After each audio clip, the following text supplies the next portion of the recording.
Podemos começar, bom dia. Bom dia, estamos iniciando as sessões da segunda turma, quarta Câmara, da primeira sessão, no dia 17 de junho, quarta-feira, período da manhã. Nós vamos dar prosseguimento à nossa pauta. Antes eu quero chamar os nossos conselheiros que estão presentes, inclusive hoje nós temos uma substituição, então vou começar pelo conselheiro que primeiro vota, que é o conselheiro Marco Rogério. Marco, bom dia. Bom dia, senhor presidente, bom dia demais colegas conselheiros. Leonardo Luiz Pagano Gonçalves. Bom dia a todos, bom dia conselheiros, bom dia senhor presidente. Conselheiro Evandro Correia Dias. Bom dia, presidente, bom dia, conselheiros. Continuando, conselheira Júnior Roberta Gouveia Sampaio. Bom dia a todos, bom trabalho. Conselheira Paula Santos de Abreu. Bom dia a todos. Conselheiro Luciano Bernardi. Bom dia, presidente. Bom dia, colegas conselheiros. E hoje, compondo a bancada no período da manhã, o conselheiro Wilson Kazumi Nakayama, que está substituindo o conselheiro Murilo Lourisco. Bom dia, Wilson. Obrigado pela sua presença. Bom dia, presidente. Bom dia a todos.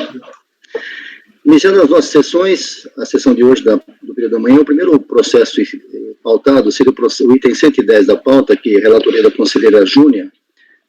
O contribuinte é Banco Itaú Cartões S.A. O problema é que nesse processo o conselheiro Pagano está impedido e vai haver um suplente para substituir o suplente, que é o conselheiro Marcelo José de Macedo, que vai estar presente na sessão de amanhã. Então esse processo ficou transferido para julgamento amanhã, no período da manhã. Então, continuando, é o item 111, relatoria agora do conselheiro Marco Rogério Borges, o contribuinte Excom, consultoria. Vai haver sustentação oral. Então, peço ao conselheiro Marco Rogério que faça o relato, breve relato, e disponibilize a sustentação oral do patrão, doutor Henrique Reckenwald, e depois vamos ao voto. À vontade, Marco. Senhor presidente, demais colegas conselheiros. Na realidade, esse processo aqui é um auto de infração, tá? Onde o voto já está disponibilizado para todos, presumo que tá? Lá na folha... Marco, só um minutinho, Wilson, recebeu o voto? Eu recebi, presidente, eu já estou com ele aberto aqui. Na folha 12, eu geralmente faço uma síntese bem resumida para facilitar a contextualização do voto. Então, já é a parte preambular do meu voto, né? Então, a síntese ali, na realidade, é um lançamento de 4 infrações, mas na realidade, o que está sendo discutido aqui é apenas uma parcela de uma infração, uma discussão de um título, que foi contabilizado e deduzido como perda no recebimento de crédito, sendo que as demais todas as infrações, inclusive outros títulos referentes a essa mesma infração, já foram até parcelados pelo contribuinte, então não tem litígio nenhum. Então é uma situação bem pontual, a discussão, tá? Então envolve um título lá que foi contabilizado, o valor glosado foi 122.125, no meu voto eu esclareço por quê, e na realidade o título em face é de 156 mil, estou arredondando aqui os valores, tá? E o contribuinte entende que atendeu os requisitos para a dedutibilidade desses valores, apresentando alguns documentos no transcorrer da impugnação, e na peça recursal praticamente repisa todos os argumentos já apresentados na peça impugnatória, inclusive fazendo referência e remetendo aos documentos anexos à peça impugnatória. Então, na realidade, há uma discussão aqui se ele está em cobrança judicial, esse título, se o valor, já que a glosa foi diferente do que o valor de face do título, e etc. Então, em linhas gerais, é essa discussão. É uma coisa muito pontual nesse processo, sendo que o restante do processo todo já foi reconhecido pelo contribuinte e parcelado. Então, presidente, acho que eu já vou passar, então, para a sustentação oral do contribuinte. Alguma dúvida? Não, nenhuma dúvida, eu peço apenas que os conselheiros mantenham o microfone fechado, porque nós temos que ouvir a sustentação oral sem interrupção. Se alguém tiver algum problema, me manda mensagem aí que eu estou... Certo? Vamos lá, compartilhando.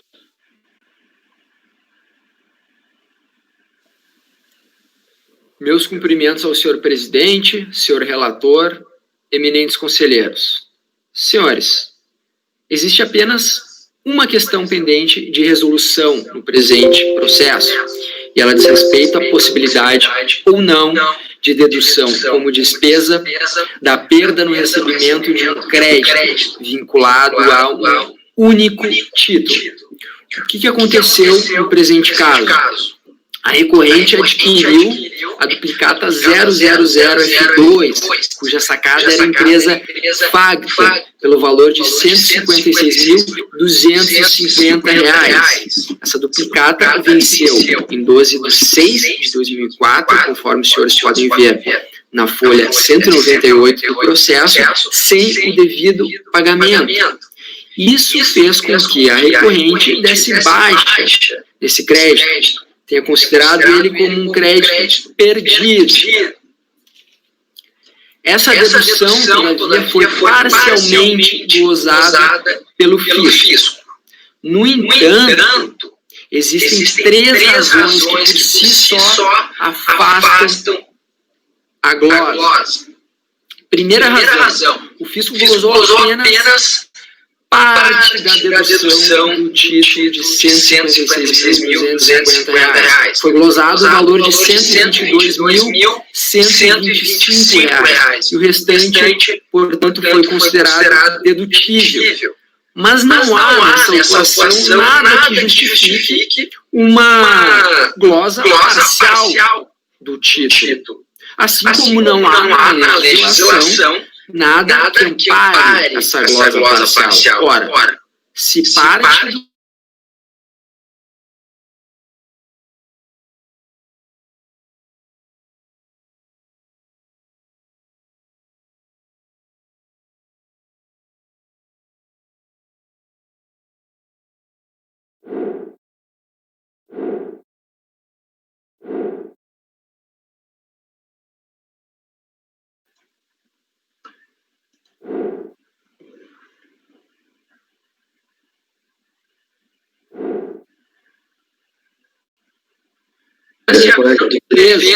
Colegas, Marco, no artigo 59 do vamos reproduzir novamente esse vídeo. No segundo ponto, a dedução do crédito foi feita em plena conformidade com o artigo 9º da Lei 9.430 de 96. Eu tenho a impressão que alguém comentou comigo que estava gerando eco, né? Então é a primeira vez que a gente está manuseando a ferramenta.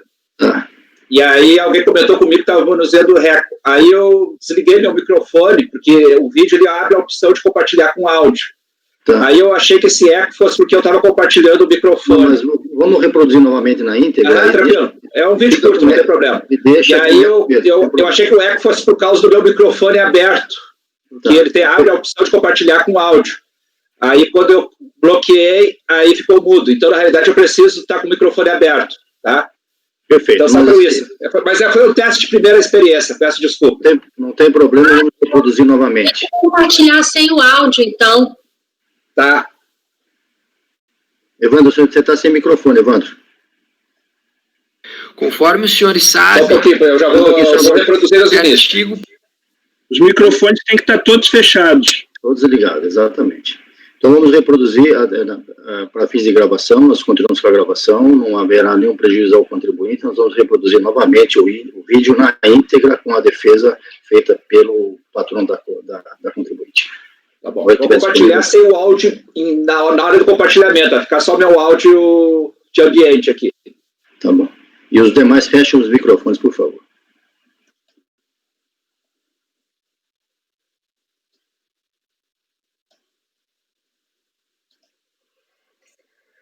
Meus cumprimentos ao senhor presidente, senhor relator, eminentes conselheiros. Senhores, existe apenas uma questão pendente de resolução no presente processo, e ela diz respeito à possibilidade ou não de dedução como despesa da perda no recebimento de um crédito vinculado a um único título. O que aconteceu no presente caso? A recorrente adquiriu a duplicata 000F2, cuja sacada era a empresa Fagton, pelo valor de R$ 156.250. Essa duplicata venceu em 12 de 6 de 2004, conforme os senhores podem ver na folha 198 do processo, sem o devido pagamento. Isso fez com que a recorrente desse baixa esse crédito, tenha considerado ele como um crédito perdido. Essa dedução, todavia, foi parcialmente glosada pelo fisco. No entanto, existem 3 razões que por si só afastam a glosa. Primeira razão, o fisco glosou apenas parte da dedução do título de R$ 156.250. Foi glosado o valor de R$ 122.125. E o restante, portanto, foi considerado dedutível. Mas não há nessa autuação nada que justifique uma glosa parcial do título. Assim como não há na legislação nada que ampare essa glosa parcial. Ora, se parte do título pode ser aceita como dedutível, por que outra parte não pode? Não há qualquer esclarecimento acerca desse ponto na fiscalização. Justamente por isso, senhores, ante essa falta de precisa descrição dos fatos, foi afrontado o artigo 10, inciso 3 do Decreto 70.235, o que condena a nulidade o auto de infração por cerceamento de defesa, previsto no artigo 59 do PAF. O segundo ponto, a dedução do crédito foi feita em plena conformidade com o artigo 9º da Lei 9.430 de 96. Conforme os senhores sabem, esse artigo prevê que os créditos de valor superior a R$ 30.000 podem ser baixados se vencidos há mais de um ano e desde que tenham sido objeto de discussão judicial. No presente processo, o título venceu em 12/6/2004 e foi baixado pela recorrente em 2005, isso é, em 31/12/2005, considerando a opção da recorrente pelo lucro real anual. Essa questão, inclusive, já foi reconhecida pelo acórdão recorrido. Segundo ponto, há processo judicial discutindo o título? Sim, houve processo judicial. Inclusive, esse foi iniciado pela própria devedora, empresa Facton, que, se antecipando à credora, propôs ação revisional, combinada com a ação de prestação de contas, justamente visando barrar a execução do título, que certamente, logo em seguida, viria patrocinada pela empresa credora, a empresa Exicom. Quanto a esse processo, a DRJ afirma que não estaria vinculado, não estaria demonstrado um vínculo entre a ação judicial e o crédito baixado pela recorrente, mas sim há um vínculo, há uma relação. Conforme a certidão de folha 75, a Facton requereu expressamente em sua ação inicial a exibição de todos os contratos realizados entre as partes. Além disso, consta em sua inicial pedido de, abre aspas, prestação de contas referente a todas as operações de desconto de duplicatas havidas com a autora, fecha aspas. É nítido, portanto, que o título baixado pela recorrente foi objeto de discussão judicial, o que preenche, então, os requisitos do artigo 9º da Lei 9.430. Terceiro e último ponto, ainda relacionado ao artigo 9º. Se prevê a possibilidade de baixa do crédito vinculado à empresa falida, a partir da decretação da falência dessa empresa, o que ocorreu com a Facton em 25/7/2006, conforme a certidão de folha 77 do processo. Portanto, tendo sido baixado o título em 2005, ou seja, antes dessa decretação da falência, estaríamos diante de uma mera antecipação de despesa, o que de maneira nenhuma justifica a glosa dessa despesa. Diante disso, a defesa requer a extinção integral do crédito tributário pendente. Muito obrigado pela atenção dos senhores e um bom julgamento.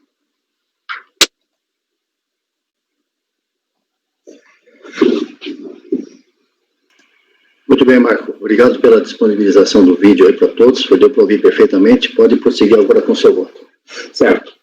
Conselheiros, meu voto está na folha 13 do recurso voluntário ali. Conforme delimitado anteriormente neste voto, a matéria remanescente em litígio envolve unicamente a dívida da Facton, cujo valor glosado pela autoridade fiscal atuante foi de R$ 122.125 do ano calendário de 2005. A recorrente se insurge contra esta glosa trazendo os seguintes aspectos de defesa. Aí são os 3 tópicos que eu vou abordar. A nulidade da glosa, por conta do seu valor ser distinto do título em discussão, do cumprimento dos requisitos do artigo da Lei 9430, artigo 9º, em relação à demonstração da cobrança da dívida e outra alegação que ele traz do processo falimentar da Facto. Passo a analisar esses aspectos. A alegação de nulidade. Alega a recorrente que o valor glosado pela autoridade fiscal foi de 122 mil, enquanto o valor do título na controvérsia abaixado foi de 156 mil. Entende que tal divergência, sem nenhuma justificativa, já seria a causa de nulidade do lançamento. Contudo, não vislumbro como nulidade, pois tal questão é pontual na atuação fiscal, envolvendo discussão parcial do total atuado e que todo o restante já foi reconhecido pelo contribuinte. Além do mais, os valores glosados como indedutíveis foram baseados na contabilidade do contribuinte conforme imagem abaixo, duplicata tal. Folha 91 dos autos, decorrente de uma resposta a uma intimação fiscal lavrada em 15 de janeiro de 2009, em que foi solicitado apresentar os títulos baixados para perdas no ano calendário relativo a Facton. Na resposta, o próprio contribuinte, agora recorrente, então fiscalizado, argumenta da dificuldade de responder tal, pois a fiscalização estaria, palavras do contribuinte, demandando buscas e pesquisas e arquivos de 4 anos passados, bem como exigindo a elaboração de minuciosos demonstrativos. E, em resposta, ao invés dos títulos, apresentou o demonstrativo acima, pelo qual a autoridade fiscal se baseou para as glosas efetuadas. Ali na resposta anteriormente citada, há a indução que seriam 4 títulos, e não apenas um, e que foram baixados referentes à duplicata 002F, vencimento em 12 de 6 de 2004, nos valores parciais, 72 mil, 14 mil, 50 e 20 mil. Considerando as datas das baixas, foram questionados e glosados pela fiscalização, os títulos, então, considerados que eram superiores a 30 mil, sendo as outras 2 parciais mantidos como dedutíveis, ou seja, não glosados. Apenas em sede de impugnação apresentou o título único, no valor integral de 156 mil, alegando isso como nulidade já então. A própria decisão, a qual já rebateu tal questão nos seguintes dizeres, que praticamente repisa o que eu falo aqui abaixo. Então, só para explicar melhor e mais sucintamente, o contribuinte teve uma glosa de 122 parcial do valor total do título, porque ele não apresentou esse título durante a fiscalização. E durante a fiscalização, o que ele apresentou unicamente foi um demonstrativo do como foi contabilizado e deduzido esse título, que na época induziu o fiscal a achar que eram 4 títulos, sendo que 2 que eram abaixo de 30 mil estavam cumprindo o requisito de estar em cobrança há mais de um ano, o fiscal até manteve como dedutíveis, ou seja, beneficiou até o contribuinte. Então, não ter trazido o título com o procedimento fiscal beneficiou até o contribuinte. E aí agora, e ele não apresentou esse título na fiscalização. Agora, em sede de impugnação e recurso voluntário, ele alega nulidade, ou seja, uma nulidade, uma situação que ele mesmo gerou. Então, por isso eu estou rejeitando essa alegação de nulidade suscitada. Não sei se... Alguma dúvida? Ok, continua. Agora a questão dos cumprimentos dos requisitos do artigo 9º da 9430. Alega a recorrente que teria cumprido os requisitos do artigo 9º da Lei 9430, pois o título estaria vencido há mais de um ano em cobrança judicial. Séria discussão aqui é se haveria realmente a cobrança judicial. Contudo, já em sede de impugnação, apresentou informações, ele não traz nenhum elemento novo em sede de recurso voluntário, só para deixar aqui bem claro. apresentou informações do processo tal, estão certidões e acompanhamento deste processo. Contudo, a decisão acolhe, entendeu, que atende os requisitos de uma cobrança judicial, entendeu, que não atende, tá, desculpe, não atende os requisitos de uma cobrança judicial, pois a ação é de prestação de contas sem haver vínculo com o título em discussão.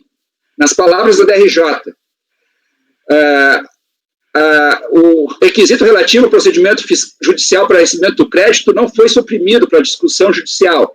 Lembra aqui que essa discussão judicial foi proposta pelo devedor, a Factom, não foi nem o contribuinte. Então, invocar isso como uma cobrança, e sede recursal reforça esse posicionamento anterior, entendendo que seria um procedimento judicial para recebimento do valor. Contudo, das suas próprias palavras, conforme o recurso voluntário, tal ação foi proposta pela própria devedora, nas palavras da recorrente, para emperrar qualquer iniciativa judicial mais imediata e contundente da Exicom, no sentido de executar a dívida após caracterizada a inadimplência. Ou seja, não há realmente um vínculo de cobrança desse tipo inerente a esse processo judicial que a recorrente alega como de cobrança. Ou seja, ele traz uma discussão que foi provocada pela devedora de prestação de serviços, não tem nada a ver com a cobrança do título. Igualmente e secundariamente, alega que em 25 de setembro de 2006, no ano seguinte, a Factom, a devedora, teria sua falência decretada, o que entende preencheria outro requisito da Lei 9430, que trata da dedução dos créditos provenientes de empresas em processo falimentar. Prescreve essa legislação vigente na época. Ou seja, o inciso 4º, acima transcrito, autoriza a dedução desde que a recorrente apenas e sobre a parcela que excedeu o valor que esta tenha se comprometido a pagar. Contudo, há que se observar que os parágrafos 4º e 5º do artigo 9º do mesmo ditame legal, que falam no momento das possibilidades de dedução do crédito com a empresa em processo falimentar. Assim, a decretação da falência devedora ocorreu em 25 de setembro de 2006, ano posterior ao que o contribuinte tentou deduzir tal valor da apuração do lucro, ano calendário 2005, ou seja, ele deduziu no ano anterior. Isso afastaria a discussão no que concerne a decretação da falência em relação ao período autuado. Por enquanto seguinte, não importando a ótica alegada pela recorrente, não houve o cumprimento dos requisitos estabelecidos pela legislação pertinente para a dedução pretendida. Ou seja, aqui só para repisar então esses aspectos. A decretação da falência foi uma situação que ocorreu depois, no outro ano calendário, que não tem nada a ver com o momento da dedução. Tá? E a cobrança judicial que ele tenta alegar, na realidade, é uma cobrança de prestação de contas provocada pela devedora. Ou seja, não tem nada inerente à cobrança de título. Então, por conseguinte, estão rejeitando a nulidade alegada e negando provimento integral ao recurso voluntário. Bom, deixa eu colocar algumas coisas antes de colocar em discussão. O Marco esclareceu, já esclareceu, mas para ficar bem claro. Primeiro, dos quatro títulos, 2 a fiscalização aceitou. Na realidade, é um título só, presidente. São dividido. 4 lançamentos de dedução parciais. E 2 foram aceitos. E 2 lançamentos. Como na fiscalização, ele não entregou esse título. Ok. Na fiscalização, ele só entregou um demonstrativo de como ele contabilizou esse título, que naquele momento não se sabia se era 1 ou 4 títulos. Tá. E aí, dessas parciais deduzidas lá, 2 eram abaixo de 30 mil. Então, não precisavam, estava há mais de um ano. Então, o fiscal entendeu, nesse momento da fiscalização, o fiscal entendeu que eram 4 títulos. E aí, então, ele olhou e só 2 títulos não cumpririam, a priori, o requisito do artigo 9º da 9430. Então, glosou apenas 2 valores. Tá, bom, esse é o primeiro ponto. O segundo ponto, ele alega que uma empresa lá, que é essa Factom, né, ela teria entrado com uma ação contra a recorrente, dizendo que a nulidade do crédito, do valor devido, é isso? É essa a situação? Quer dizer, ou seja... Não, é de prestação de contas. Aí um processo que envolve uma outra discussão lá, de alguma coisa inerente a... Eu pergunto para você... o que eu pergunto é o seguinte, o título era emitido pela Excom contra essa Factom, é isso? É isso? O título é de cobrança, né? É um título da Factom. Ela é a devedora. É a devedora. E ela entrou com ação para questionar, bom, não vem ao caso agora, questionar em último caso que não devia, ela não estaria devendo isso, é a outra parte. E a recorrência está querendo usar esse argumento para dizer que poderia baixar esse título, é isso? Exatamente, que isso aí seria uma cobrança judicial. Tá bom, outra coisa. E o terceiro ponto, Com relação à parte da falimentar, você colocou, mas só para reforçar, quando foi feita a baixa do título, foi feito antes da decretação de falência. Exatamente, 1 ano antes até. Ok, resumido, discussões abertas, peço que sejam breves, porque temos muita pauta pela frente. Por favor, Paula. Marco, aqui você coloca assim, contudo, já em sede de impugnação, apresentou informações do processo tal, as folhas 199, que são certidões de acompanhamento desse processo. Contudo, a decisão ACOA entendeu que atende os requisitos de uma cobrança judicial. É que eu na hora que eu estava lendo aqui, não atende, faltou não. Que não atende. A partir desse princípio. Agora, você falou também que a falência foi decretada em 25/7/2006, que foi após a glosa, né? Mas antes disso, o devedor não estava em recuperação judicial ou tinha pedido concordado, alguma coisa assim? Não tem nos autos nada sobre isso. A falência é um evento independente, nos autos, isolado, ocorreu em 2006, ano posterior ao momento que ele deduziu. É que como normalmente, né, esse é um processo que vai da recuperação judicial e depois a falência, e como a lei prevê a recuperação judicial ou a falência, pode ser que nesse caso aqui, mesmo a falência tendo ocorrido depois, o contribuinte pode ter preenchido, mas ele não suscita isso, ele não fala da recuperação judicial. Não. Geralmente, Paula, no mundo real, é uma empresa pequena, provavelmente, né? Então, o processo de recuperação judicial envolve empresas de maior porte, né? Então... É só para tirar a dúvida...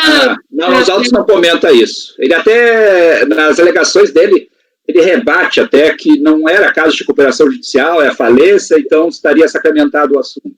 Entendi. Aí fica difícil, né? Alguém mais quer se manifestar? Senão vou colocar em votação. Muito bem. A proposta do conselheiro relator, então, é rejeitar a nulidade arguída e no mérito negar provimento. Conselheiro Pagano, seu voto. Microfone.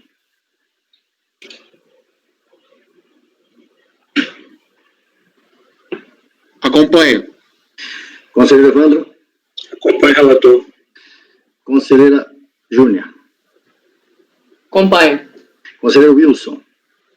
Acompanho o relator. Conselheira Paula. Acompanho o relator. Conselheiro Luciano. Acompanho o relator. Também acompanho por unanimidade negado o provimento. Item seguinte da pauta, continuando, é também da relatoria do conselheiro Marco Rogério. Não vai haver sustentação oral nesse caso.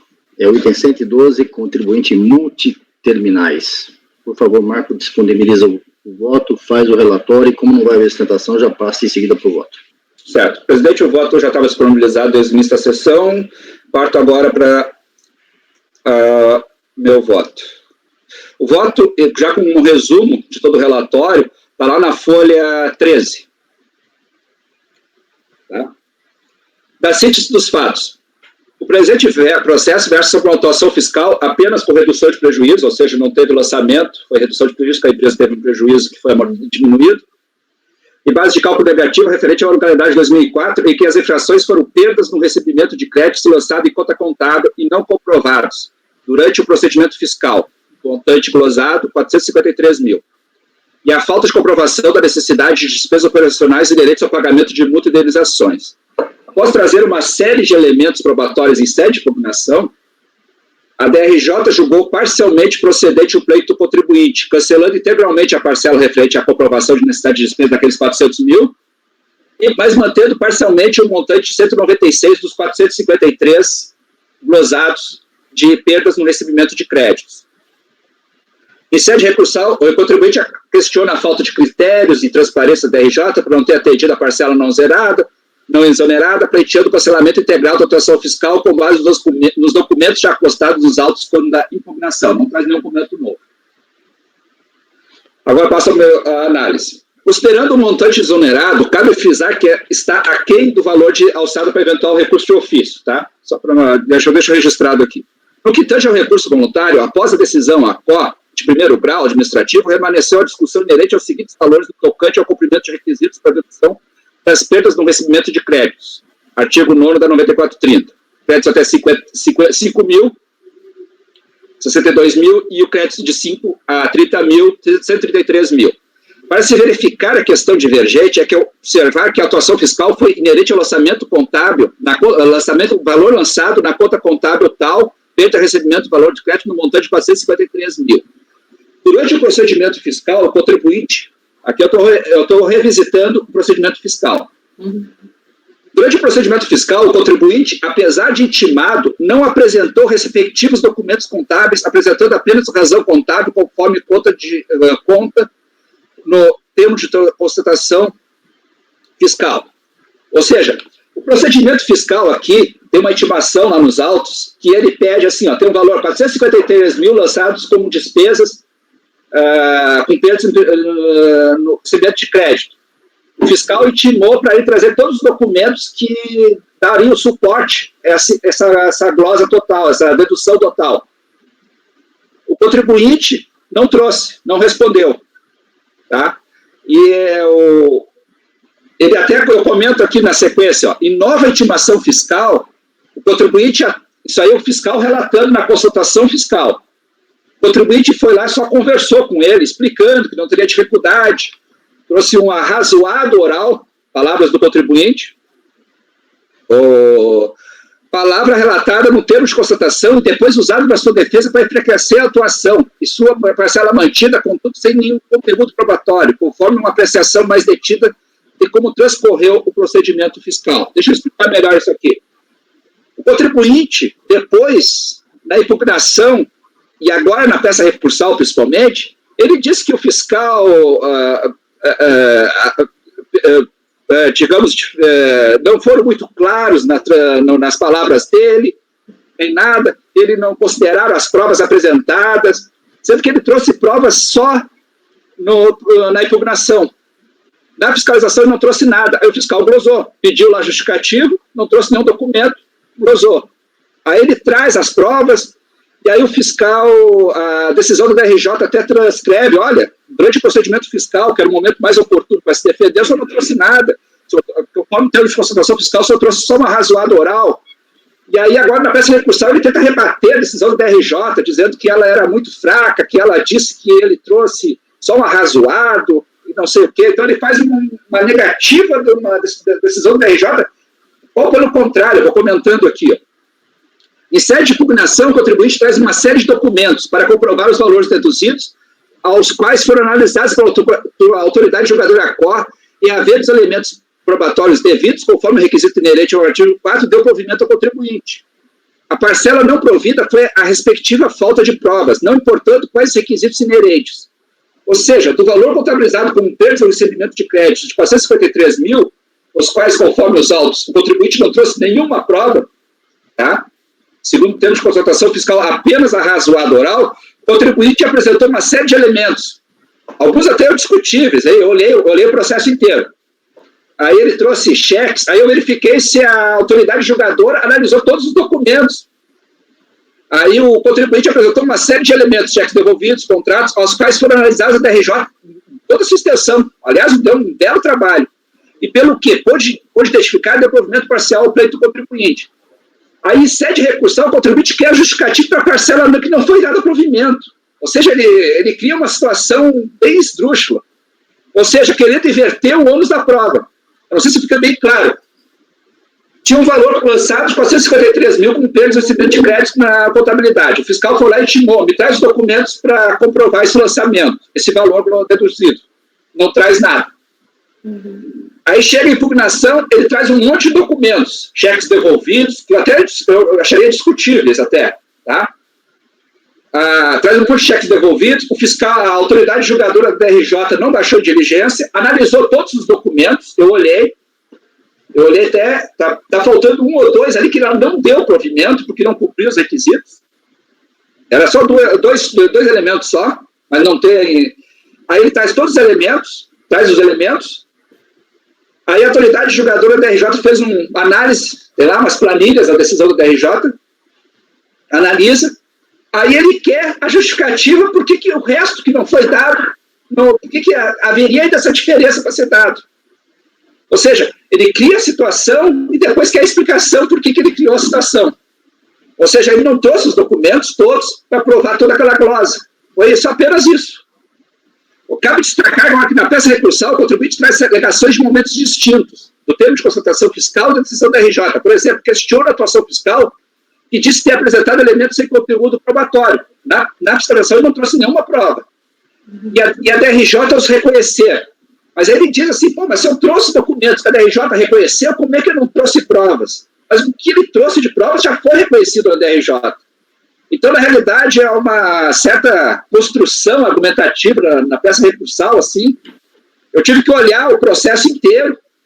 Achei até que a DRJ não tinha apreciado todos os documentos. Aí me deu trabalho de tabular todos os documentos para ver se ela tinha apreciado.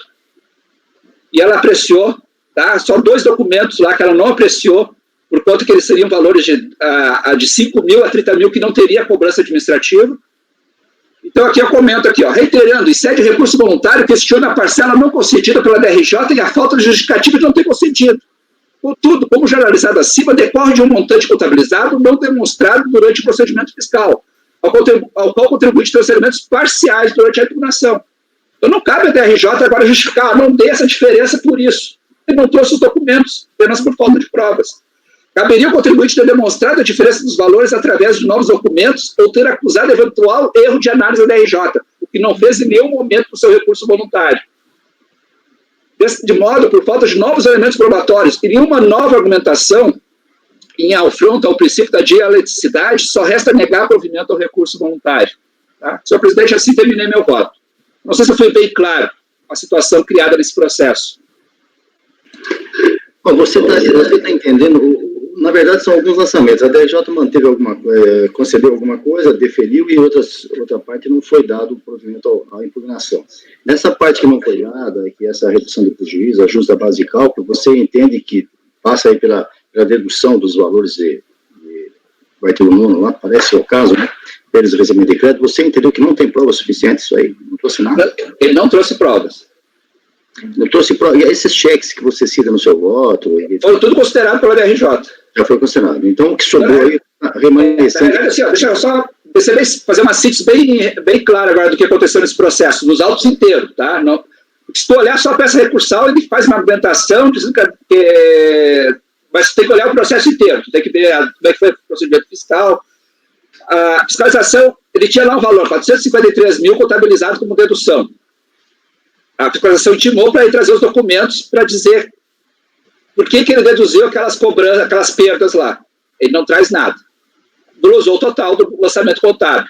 Uhum. Aí, em sede de impugnação, ele traz um monte de documentos. A DRJ analisou um por um e todos os documentos que preencheriam os requisitos concedeu e deu provimento. Aí ficou a diferença. A diferença não é porque ele tem documento rejeitado, e sim porque entre o que foi os documentos que ele trouxe e o total glosado ficou essa diferença.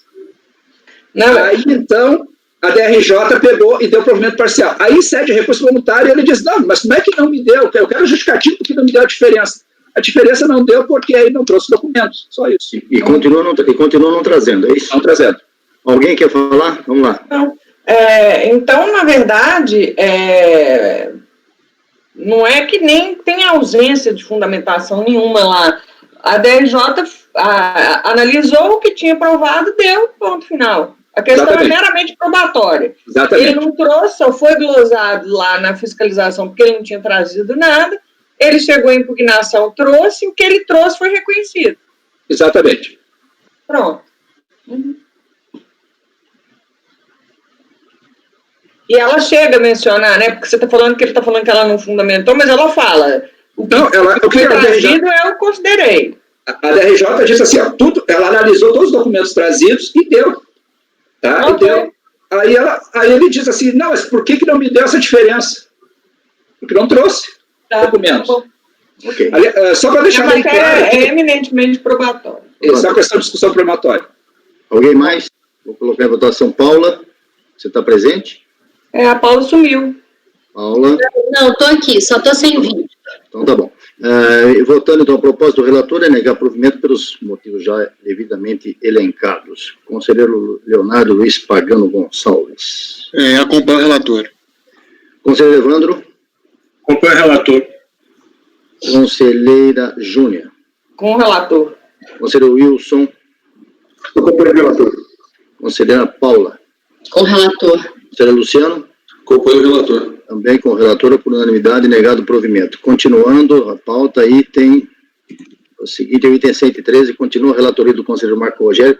Nesse caso, vai haver sustentação oral, doutor Guilherme Almeida de Oliveira, o advogado da recorrente. Eu peço que o Marco, então, que é o relator e tem feito a disponibilização dos vídeos, faça as duas coisas, né? Disponibilize o voto, faça o relatório, coloque a sustentação para que a gente assista e depois vá ao voto.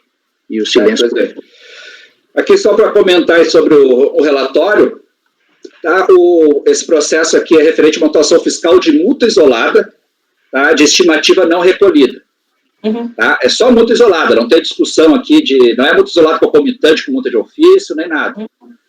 Tá? Referente ao mês de janeiro e dezembro do ano calendário 2002. Em série de combinação, o contribuinte alegou decadência do lançamento de janeiro de 2002 e que seria a multa isolada inexigível, tá? Que não seria cobrável, e porfia a inexistência da multa isolada estimativa relativamente de dezembro.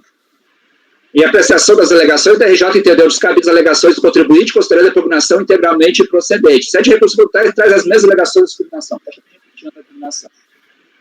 Aí eu vou passar o vídeo aqui, senhor presidente, só um pouquinho, por gentileza. Por gentileza, microfones fechados.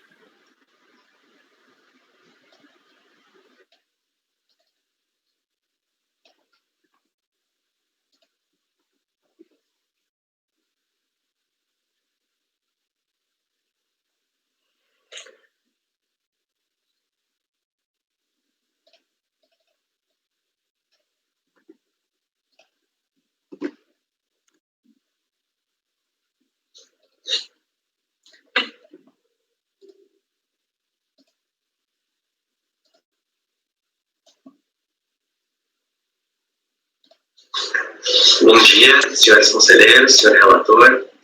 O caso trata de auto de infração lavrado por exigência de multa isolada de 50% sobre o suposto não pagamento de estimativas do CSL de janeiro a dezembro de 2002. No curso da fiscalização, foram apuradas algumas supostas divergências entre os valores informados pela recorrente em DPJ e DCTF. A partir dessas supostas divergências, a fiscalização concluiu que a recorrente teria deixado de recolher as estimativas referidas de janeiro e dezembro de 2002. Esse auto de infração, no entanto, não prevalece, basicamente por dois fundamentos. Em primeiro lugar, considerando que as estimativas tidas por não recolhidas são do ano de 2002, se aplica ao presente caso a redação original do artigo 44 da Lei 9.430. Na redação original desse dispositivo, o caput era bastante claro no sentido de que somente poderia haver exigência de multa sobre a totalidade ou diferença de tributo ou contribuição. O caput do artigo 44, portanto, ao se valer da expressão diferença de tributo ou contribuição, necessariamente restringiu o âmbito de aplicação das multas à hipótese de tributo não recolhido ou recolhida menor. Nesse ponto, é válido ressaltar que é pacífico, que a estimativa não tem natureza de tributo, é antecipação. Isso significa que, após o encerramento do ano calendário, seria necessário que a recorrente tivesse apurado um efetivo tributo recolhido a menor para que fosse exigida a multa isolada sobre as estimativas. Essa foi, inclusive, a posição da Câmara Superior de Recursos Fiscais quando do julgamento que resultou no acórdão de número 91.01002.109. Nesse caso, a Câmara Superior julgou exatamente a aplicação de multa isolada sobre estimativas de CSL na redação original do artigo 44, que é a redação aplicável ao presente caso. E, naquela ocasião, a Câmara Superior entendeu que somente faria sentido a aplicação dessa multa isolada após o encerramento do calendário, como também o presente caso, se fosse efetivamente apurado um tributo maior do que o antecipado, o que não aconteceu. Então, nesse cenário, considerando que é incontroverso que a recorrente apurou saldo negativo do CSL em 2002, é fato que a legislação vigente à época, tanto em sua literalidade quanto na interpretação conferida pela Câmara Superior, não permitia a aplicação de multa isolada após o encerramento do ano calendário. Então, por essa primeira razão, o auto de infração já merece ser prontamente cancelado. O segundo argumento que foi levantado pela recorrente se refere à estimativa de dezembro, especificamente. Isso porque essa estimativa não existiu e, portanto, não deveria se falar em multa sobre o seu suposto não recolhimento. Pois bem, no ano calendário de 2002, como já foi mencionado, a recorrente apurou saldo negativo de CSL. Isso significa que, em 31 de dezembro daquele ano, já era possível constatar que a recorrente tinha antecipado mais tributos do que seria devido. Isso é possível porque justamente o período de apuração da estimativa de dezembro coincide com o término do ano calendário como um todo. Ou seja, nessa circunstância, fazendo uma interpretação lógica sistemática da legislação, não há como exigir que a recorrente recolhesse uma estimativa que imediatamente majoraria o seu crédito ao negativo com o fisco. Ou seja, diante dessa interpretação, não existe fundamento para a exigência dessa estimativa, de forma que também carece de embasamento a aplicação de multa pelo seu suposto não recolhimento. Então, por essa razão, na remota hipótese de não se cancelar integralmente o auto de infração, considerando que não há base legal para a exigência de multa isolada sobre a estimativa após o encerramento do calendário, quando não há apuração de tributo a pagar, então, ao menos deve-se se afastar a cobrança da multa isolada sobre a estimativa de dezembro de 2002. Obrigado.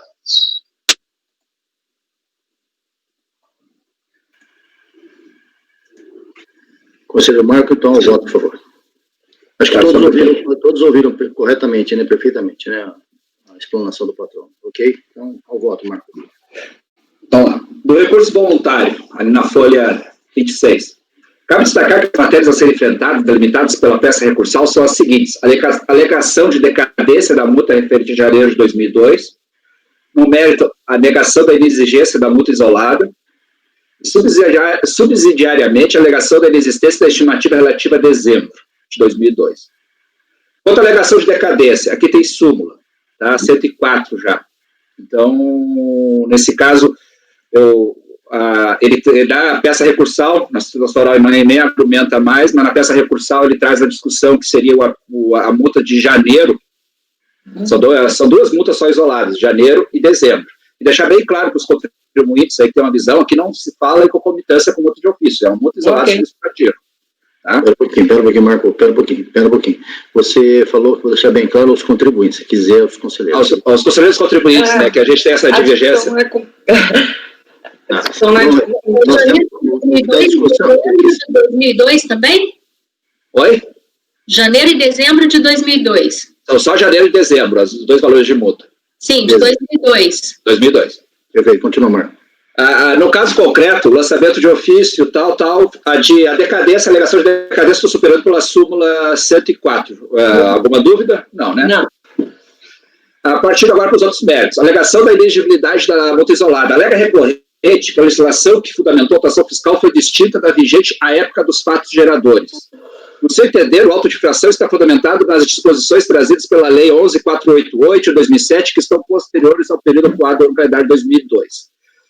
Aqui ele traz várias decisões da Câmara Superior, na peça recursal, mas ela envolve concomitância, tá? E de lançamento de ofício. Não é o caso dos autos. Então, tem essa perspectiva. Tem que tomar esse cuidado nesse processo. No seu entender, o auto de infração está fundamentado nas disposições trazidas pela Lei 11.488, que são posteriores ao autuado ano calendário de 2002. Contudo, o fundamento legal da atuação fiscal está nos dispostos nos artigos da Lei 9430, que prevê o pagamento estimativo no seu artigo 6º. Aí os artigos 98, há também disposições referentes a penalidades aplicáveis quando o lançamento do ofício, prevendo multa proporcional que será exigida com o imposto de contribuição isoladamente, assim no caso de discussão inserido o artigo 44 e 9430. Tá? A mencionada e alegada pela recorrente como indevida fundamentação legal, Lei 11.488, na realidade alterou a Lei 9430, alterando os percentuais de multa isolada, ou seja, foi uma lei posterior que alterou uma anterior em benefício ao contribuinte, diminuiu o percentual da multa isolada. Cabe ressaltar que, no caso concreto, conforme a DPJ entrega pelo mesmo, o contribuinte apurou para o mês de dezembro, mesmo levantando balancete de suspensão e redução de tributo, uma CSL de 385 mil, a qual, após deduzir a quantia de CCL devida nos períodos anteriores, restou uma CCLL a pagar por estimativa de 109 mil. Para janeiro de 2002, o outro período de atuação da multa isolada, o contribuinte, após optado pelo balancete de suspensão e redução, apurou uma CCLL a pagar por estimativa de 104 mil, ao qual recolheu um valor inferior, 54 mil, sobre essa diferença que foi aplicada à multa isolada. Sobre este valor, CCLL devida por balancete de suspensão e redução do tributo, é que houve a autuação da multa isolada por falta de recolhimento de estimativa. Todo o lançamento da multa isolada ocorrida nos autos reflete informações prestadas pelo próprio contribuinte na sua DIPJ de 2013, acreditada no calendário de 2002. Tá? A decisão ACO fez uma extensa análise dos valores envolvidos e informados da IPJ, coisa que me alega muito lá nas decisões, tanto na repugnação quanto no recurso, mas a decisão da DRJ foi lá e fez um pente fino da IPJ com as informações, ao qual o contribuinte não apresenta elementos conclusivos para descaracterizar a base de cálculo da multa isolada. Ele não entra no mérito dos valores, ele traz só a discussão da legislação e que não seria aplicável, e traz as referências, as decisões, mas as decisões no seu bojo, a maioria, todas elas são discussões de concomitância.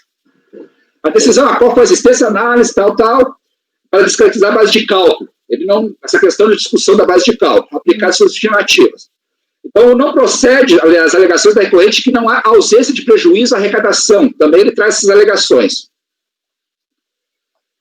Então, não procede a alegação da recorrente que não há ausência de prejuízo à arrecadação por falta de recolhimento das estimativas, pois, no seu entender, tudo se ajustaria no encerramento do ano no ajuste anual.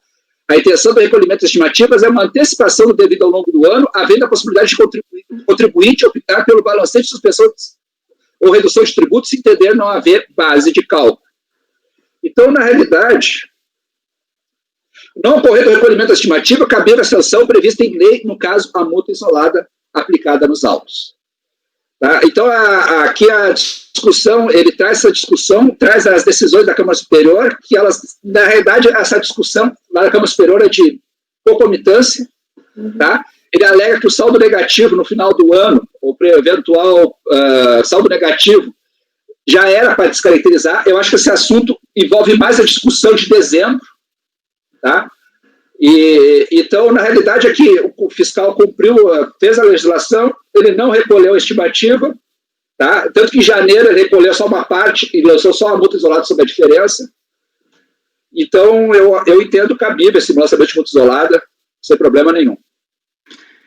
Bom, deixa eu delimitar, antes de abrir o debate, deixa eu delimitar. Tem uma outra matéria aí da presidente. Eu sei. Deixa eu delimitar aqui, para ficar mais claro.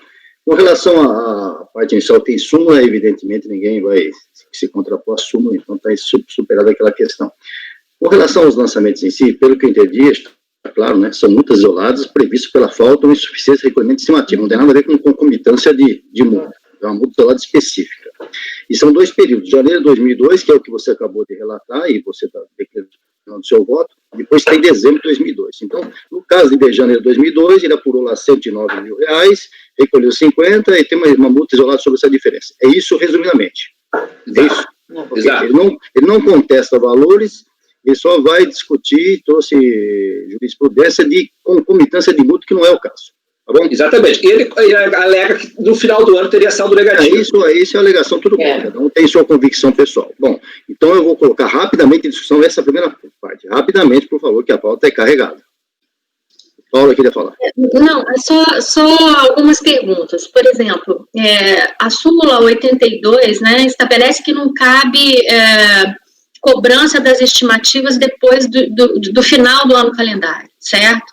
E aí existe uma discussão de que se essa estimativa, que é uma mera antecipação de tributo, ela não é mais devida, inclusive, né, de acordo com a súmula CARF 82, então a multa estaria atrelada também ao principal, e aí não incidiria a cobrança de multa. Então, existe essa discussão no CARF, inclusive na Câmara Superior, de que a multa devida por falta de pagamento das estimativas, no final do ano calendário, ela não seria... São posições, não... Exato. É o que eu estou dizendo, existe uma posição no CARF sobre isso, né? Então, por isso que eu perguntei de janeiro e dezembro de 2002. Depois, eu queria saber se esse tributo ele foi no fim do ano calendário, por exemplo, se ele foi recolhido, porque realmente a multa, quando ela incide, né, e aí seria um percentual de 75% antes da alteração legislativa, que alterou para 50% o valor dessa multa, mas 75% era sobre a diferença do tributo devido. E aí, no final do ano calendário, tem que ver qual é esse tributo devido, né? Não da estimativa. Então, eu entendo aqui que o contribuinte pode ter razão nesse caso. Mas aí também, como o doutor Paulo mesmo chamou a atenção, é uma posição, é uma corrente, né, da qual eu me sensibilizo e me filio. Tá, a súmula 82, tá, ela fala que, assim, ó, deixa eu fazer a leitura dela. Após o encerramento do ano calendário, é incabível o lançamento de ofício de RPJ e CCLL para exigir estimativas não recolhidas. A gente não está falando de multa isolada. A questão aqui, Paula e demais, é que se o cara não... A estimativa é uma obrigação, tá? Há uma discussão aí se a estimativa é tributo ou não, natureza jurídica, tudo, mas há uma exigência de cobrança de estimativa. Qual é a sanção que existe no ordenamento jurídico se o contribuinte deixa de recolher a estimativa? Tá? Tanto que, se a legislação é tão facilitadora que diz assim, ó, a estimativa pode ser recolhida sobre duas maneiras, sobre receita bruta, tá? Ou se tu acha que a tua receita bruta, o cálculo da estimativa, se a tua receita bruta vai dar muito alto, que não teve prejuízo, então faz um balancete de suspensão. Nesse caso, o contribuinte fez balancete de suspensão e redução de tributo, apurou o lucro e gerou um valor de estimativa, ao qual num mês ele recolheu para menor e no outro não recolheu. Aí, então, qual é a sanção que existe para o contribuinte deixar de recolher a estimativa? Essa é a Senão seria prejudicar aqueles que cumprem a lei, está previsto em lei, né? Previsão legal. E a questão da concomitância, que esse assunto tem que tomar um cuidado para ele não se misturar com a discussão da concomitância. A súmula 82, ela fala de lançamento de estimativa, tá? Ou seja, eu não posso querer cobrar estimativa atrasada, porque se não ajuste anual. Mas a multa isolada é uma outra discussão. Aí, se o cara lança a multa isolada, aí que vem a outra discussão que a gente tem comumente, essa divergimos bastante, e assim, como é que eu vou lançar a multa isolada sobre estimativa não recolhida que eu não estou cobrando, tá? E vou cobrar ainda a multa de ofício. Aí vem a discussão da construção, etc. Mas não é o caso, caso, não é esse caso. Bom, acho que está suficientemente esclarecido, né, a posição aí do Marco e o voto. Né? Se alguém mais quer falar, senão eu vou passar a votação. Esse é o primeiro período aí que tem, o segundo depois que os meses de dezembro, o mês de dezembro é o mês mais complicado, né? Bom, então nós vamos votar agora só janeiro, a primeira parte do voto do Marco. Está negando o provimento. Conselheiro Leonardo Pagano. Eu vou seguir as argumentações da conselheira Paula e vou abrir divergência. Conselheiro Evandro. Eu vou acompanhar o relator. Conselheira Júnia. O relator. Conselheiro Wilson. Acompanho o relator. Conselheira doutora Paula. Então, eu queria só fazer, eu sei que a gente já até discutiu. Discutimos, Paula. Não, é só para eu fazer uma pontuação aqui. Eu não estou discutindo, e existe uma corrente, sim, de que a multa, ela acompanharia o principal.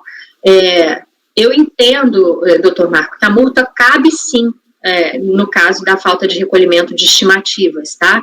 Eu só estou discutindo aqui se havia diferença a ser paga e incidência pela diferença, tá? Então, a minha discussão é essa. E aí, portanto, na divergência, o que eu acho é que deveria ser feito esse cálculo, que eu não sei se foi feito. E aí é até uma pergunta para o senhor. Eu entendi, deixa eu marcar a posição da doutora Paula, está bem clara, ela não está discutindo a parte legal, ela está discutindo que pode haver uma diferença na valoração do que foi lançado, é isso. Então você está abrindo divergência ou você está com outra proposta? Então, eu estou... Divergência o Pagano já abriu, você acompanha a divergência? Exato, eu vou abrir a divergência nesse sentido. Não, você acompanha a divergência, porque não tem jeito de abrir. Eu acompanho a divergência nesse sentido, tá? Luciano? Eu acompanho a divergência, presidente. Então, eu acompanho o relator, então, por maioria, foi negado o provimento. Essa matéria é uma matéria interessante, mas, nesse caso, acho que a lei está bem clara, ficaria mesmo pendente essa situação, mas se o contribuinte tiver mais argumentos em relação a isso, ele pode embargar esse acordo e trazer as informações que a doutora Paula levantou, que eu acho que são bastante relevantes, e merecem até uma atenção especial. Continua, Marcos, seu voto. A discussão aqui da estimativa relativa a dezembro, a gente já teve essa discussão lá na tribuna, lá, algumas vezes, né? Então, alega recorrente que ao optar pelo lucro real anual e tendo recolhido a maior ao longo do ano de estimativas, onde ela gerou saldo negativo, deve ser compensado em dezembro do respectivo ano, descabendo qualquer valor a recolher de estimativa neste mês, pois coincidiria com o encerramento do exercício. Contudo, para ter direito a tal situação alegada, o contribuinte deve levantar balanço no balancete de dezembro, desde janeiro, com observância de todas as leis comerciais e fiscais como ajuste anual final, para recolher eventual diferença até 31 de janeiro do ano subsequente. Tá? A decisão ACOF faz uma análise detalhada do caso concreto, constante nos autos, concluindo que não foi o caso, ocorrendo diferença de valores entre o balancete de suspensão e redução do tributo apurado na ficha própria da DPJ 2003 para a estimativa com um ajuste anual. Ou seja, o contribuinte gerou lá um balanço de suspensão e redução, onde ele informa todas as fichas de janeiro a dezembro, e tem a ficha própria de ajuste anual, na DPJ. Então, o balanço de suspensão e redução teria que ter praticamente um valor idêntico. Não é o caso dos autos. Tá? No presente incerto, a decisão transcreve-se abaixo. Aí eu faço aqui uma transcrição da decisão. Ou seja, os valores da apuração da estimativa de dezembro estão distintos de todos os ajustes necessários para o encerramento anual. Fichas próprias da DPJ e situações legais de abrangência própria, que, eventualmente, se houve agilidade na contabilidade, pode se igualar ajuste anual do balancete, redução e suspensão do tributo de dezembro. Por conseguinte, nego o provimento a este item do recurso voluntário. Deixa eu explicar aqui, esse assunto já foi discutido. Vou explicar em outras palavras aqui mais sucintas. A discussão de eventual estimativa de dezembro, o contribuinte alega, mas dezembro é o mês de encerramento. Não caberia estimativa, que teria que fazer o ajuste anual. Se ele fizer um balanço de redução e suspensão, que hoje, modernamente, é até plausível, né, com as tecnologias contábeis, tudo, igualando ela com o ajuste anual, ao natural, o balanço de redução e suspensão não vai gerar saldo estimativa, se for o caso. Tá? Por quê? Porque o ajuste anual vai apropriar todo o saldo negativo, todos os ajustes, etc., e vai bater. Agora, se o balanço de suspensão e redução não for o ajuste anual, não há que se falar. Tem uma discussão aqui também secundária, que é a questão assim, a estimativa ela tem que ser recolhida até 31 de janeiro. Já o ajuste anual, se eu não me engano, é em março, né, abril. Então, na realidade, tem essa diferença também, que não existe previsão legal. Então, ou a gente considera que não existe estimativa em dezembro, ou ela existe, tá? Mas ela vai ter que ocorrer uma antecipação desse ajuste anual. Se ele não gerar nada de estimativa em dezembro, porque o ajuste anual não geraria, ele tem que igualar essa informação no balancete de redução e suspensão em dezembro. Tá? Não sei se fiz bem claro. Limitar também aqui a discussão para ficar mais claro. Né? Em relação a dezembro, é um problema realmente sério. Concordo com o conselheiro Marco quando ele disse que hoje, com as tecnologias, seria até possível chegar próximo à realidade. Nem sempre isso é verdade, né? A não ser nas grandes companhias. Nas companhias de menor porte, que usam até terceirização de contabilidade, isso é quase impossível. Por isso que a legislação trouxe essa possibilidade, essa exigência. Olha, dezembro, você faz balanço de suspensão ou recolhe sobre a base, a receita bruta. Porque, geralmente, uma grande parte das empresas não tem esse valor definido ainda. Agora, se a empresa tem, ele consegue levantar, que é o caso do contribuinte, ele disse que fez pelo balanço de suspensão. Ele diz lá que tem um valor X, que esse valor X com o balanço de suspensão, presumindo que esse balanço de suspensão, o balanço de suspensão esteja já nos conformes com a exigência da legislação societária e com as normas de contabilidade, evidentemente não vai haver valor nenhum diferente depois, mas quando esse número não é consistente, existe a diferença. Então, eu não vejo nenhum motivo para reclamar, em dezembro não poderia ter estimativa. Tem sim estimativa, a não ser que ele mostre que não tem necessidade de recolher, que parece não ter sido o caso. É isso, Marco? Exatamente. Então tá bom. Alguém quer falar ou vamos à votação? Podemos.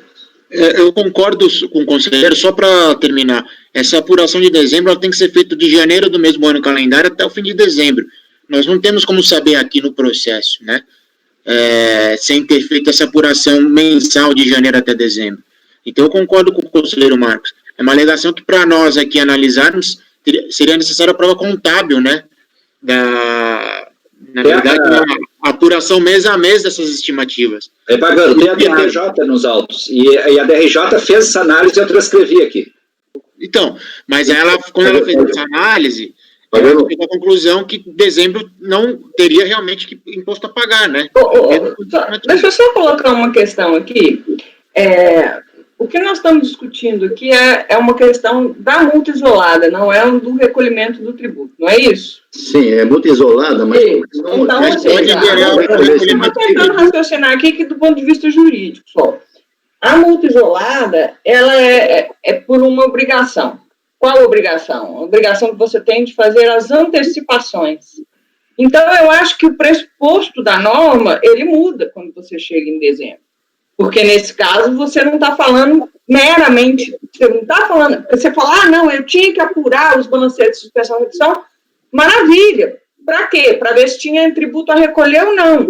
Porque aí você está falando de antecipação. Mas quando você está falando do mês de dezembro, esse pressuposto de que isso é uma antecipação, não tem mais sentido, na minha opinião. Entendeu? Não. E aí ele perderia. Por que não? Você fechou o fato gerador, você não está antecipando mais nada. Não, você tem que procurar a estimativa em dezembro também, é a mesma coisa. Você não tem obrigação, você tem obrigação, está na lei, existe uma lei. Determina que seja recolhida estimativa. Se não for, tem multa. Essa é a lei. É a lei. Nós não podemos negar que a lei existe e está em plena vigência. Se ela é justa ou injusta, não é essa discussão. Agora, o que nós estamos falando, o que eu quis dizer, o Marco falou no voto dele, é que em dezembro, uma situação sui generis, o contribuinte pode, mediante balancete de suspensão, dizer, olha, eu apurei, aqui eu não tenho mais nada para pagar, então eu não vou pagar estimativa, então não tem multa. Agora, se não consegue provar que essa situação tem a estimativa, seja sobre a receita bruta, seja sobre o balancete de suspensão. Se ele não recolhe, tem a multa. Eu acho que é claro isso. Não há... Exatamente. Ele só não pagaria a estimativa de dezembro se durante a apuração do ano inteiro ele chegasse à conclusão de que ele teria mais crédito do que imposto a pagar para esse viraria saldo negativo, inclusive. Aí ficaria o campo do saldo negativo. Exatamente. Ele não fez isso, né? Não.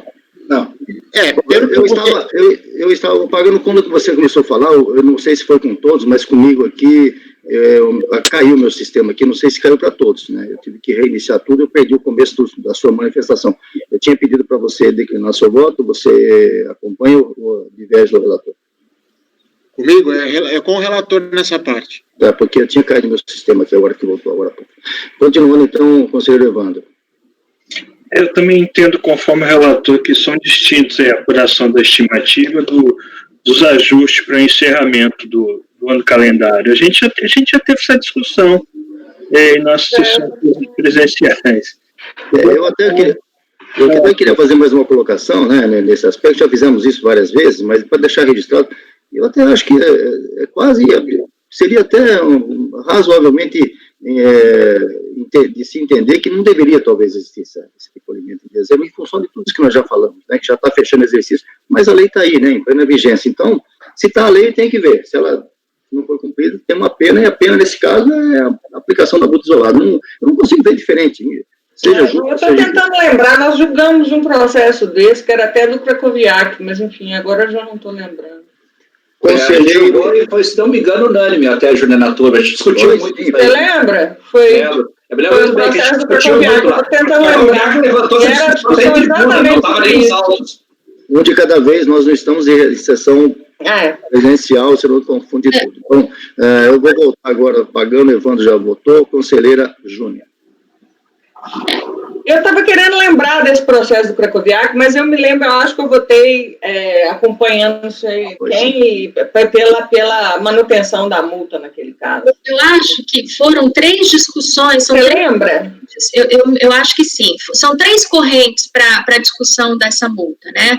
A primeira é que não caberia multa, só cobrança de juros de mora, porque em vez de pagamento em janeiro, se paga em março. Já que é dezembro e não haveria estimativa. A segunda é que não se cobra no final do ano, no fim do ano calendário, depois da apuração, não se cobram estimativas e também a multa acompanharia a não cobrança das estimativas e aquilo que a gente já discutiu, né, anteriormente, e como os conselheiros estão votando, que o descumprimento de uma obrigação acessória, independente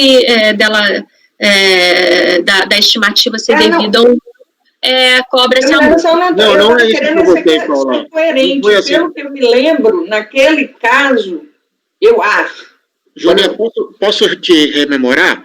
Naquele caso, é isso, eu só estou querendo ajuda, para não ser incoerente. Eu não lembro qual é o nome do contribuinte, enfim. Eu lembro que teve uma grande discussão disso. Isso, eu não lembro o nome do contribuinte, mas naquele caso, o Carcloviac, ele comprovou, ele trouxe uma planilha comprovando que ao final do período, em dezembro, ele na verdade, ele não tinha o imposto, ele não tinha mais a estimativa a pagar, porque durante a apuração anual, ele apresentou uma planilha informando que em dezembro, na verdade, o valor da estimativa que ele tinha a pagar, comparando com os valores dos meses anteriores, ele não precisava ter pago nem dezembro e muito menos o ajuste, você entendeu? Exatamente. Então, de qualquer maneira, não é a mesma situação. Exatamente. Não tem prejuízo no final, na apuração? Então, ele pode ter, agora eu não lembro se ele tinha se ele tinha comprovado o saldo negativo, tá? Ou se ele tinha ou se tinha prejuízo, eu não lembro direito. O que eu lembro foi o seguinte, ele fez uma contraprova em autos, né, informando que, olha, na apuração de todo o meu ano, quando eu cheguei em dezembro, o valor da estimativa, todo o prejuízo que eu tinha, já era suficiente para pagar a estimativa e também no ajuste, entendeu? Sobrou saldo negativo. Então, assim, por isso naquela época a gente discordou, falou, não, então tudo bem, então ele tem razão, então aí a estimativa de dezembro, a cobrança da estimativa de dezembro não era viável, você entendeu? Ok, eu acompanho o relato. Pessoal, a Júlia... Essa é a minha pergunta para o doutor. Não tem prejuízo no final do ano calendário, doutor Marco? Marco, um minutinho só. Eu gostaria que nós não estamos em sessão presencial. Se falar ao mesmo tempo, não vai conseguir entender na gravação. Por favor, quando quiserem falar, já depois que falaram, voltar a falar, coloque a mãozinha ali para que eu possa saber, porque senão fica difícil. Com relação a esse caso aí, eu só completando o que o Pagano disse, quando o Pagano começou a falar o voto dele, eu falei junto, é exatamente isso. Se chegar em dezembro, e foi o caso que o Pagano lembrou agora, eu também estou lembrado disso, o contribuinte mostrar, eu já paguei o suficiente, eu não tenho que pagar mais estimativa, não tem que se falar estimativa em dezembro, e muito menos em multa isolada. Mas o contribuinte tem que demonstrar isso cabalmente. Pelo que o Marco Rogério Borges falou no voto dele agora, ele não demonstrou. É isso, doutor Marco? O contribuinte, quando chegou em dezembro, ele não tinha mais nada que pagar. Não, você está na DPJ, presidente. A DPJ, a ficha de estimativa de dezembro, está distinta do ajuste anual. Ou seja, ele tinha valor a ser pago ainda. E não pagou e tem a multa. É isso. Exatamente, é isso. Agora, o caso que o Pagano disse, que a Júlia levantou, é que o contribuinte mostrou com todas as letras que, olha, não tenho mais nada em dezembro para pagar, não vou pagar, não tem multa, e ainda sobrou saldo negativo para o ano que vem. É isso, Pagano? Era isso. Pois é. Isso que ele provou. Então, tá bom. É prova. Continuando a votação. Então, Paula quer falar agora? Pode falar. Não, é que eu estou vendo aqui no recurso, eu estou até procurando. No recurso, ele diz que ele tem saldo negativo no final do ano. É isso que eu estou tentando entender. Dizer uma coisa, ele provou isso, Marco? Não, então. Não, é que ele tenta aproveitar o saldo negativo. A DRJ, e eu analisei aqui, não temos. Em dezembro, ele não tem. Ele não construiu o saldo negativo durante o ano, é isso? Nem que construísse a mulher. Em dezembro, não. Não, estou perguntando, no ajuste anual, tinha saldo negativo? É isso que a gente está discutindo aqui, para ver se ele realmente deveria antecipar uma estimativa em dezembro, entende? No ajuste anual. Não tem, dezembro ele tem saldo a pagar. Saldo a pagar. Então, tá. Paula, não dá para fazer isso agora. Ou você diverge ou não tem condição. Como é que o Marco vai fazer uma análise dessa? Que ele já fez análise nos autos, né, pelo que ele constou no voto dele. Né? O contribuinte informou na DPJ que tinha valor a pagar. O contribuinte informou, eu devo tanto de estimativa e não pagou. É o contribuinte que informou. Para tirar essa posição, ele tem que trazer provas ao revés. Olha, eu errei. É isso, Marco. Trouxe isso. Exatamente. Todo o lançamento é baseado na DPJ dele. Na DPJ, por informação do próprio contribuinte. O fiscal não foi lá no... Aí ele tenta reconstruir a informação que ele prestou em cima de alegações de legislação, tudo, mudando a interpretação. Exato. Isso. Esse é o problema. Bom, continuando, então, eu vou pedir a Júnia, você acompanha então, o relator, é isso? Uhum. Então, Oi, desculpa. Pode falar, Paulo. Não, eu achei que fosse para votar, desculpa. Não, agora é o Wilson. Por favor, Wilson. Microfone, Wilson.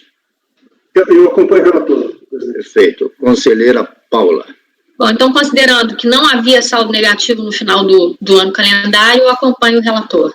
Conselheiro Luciano.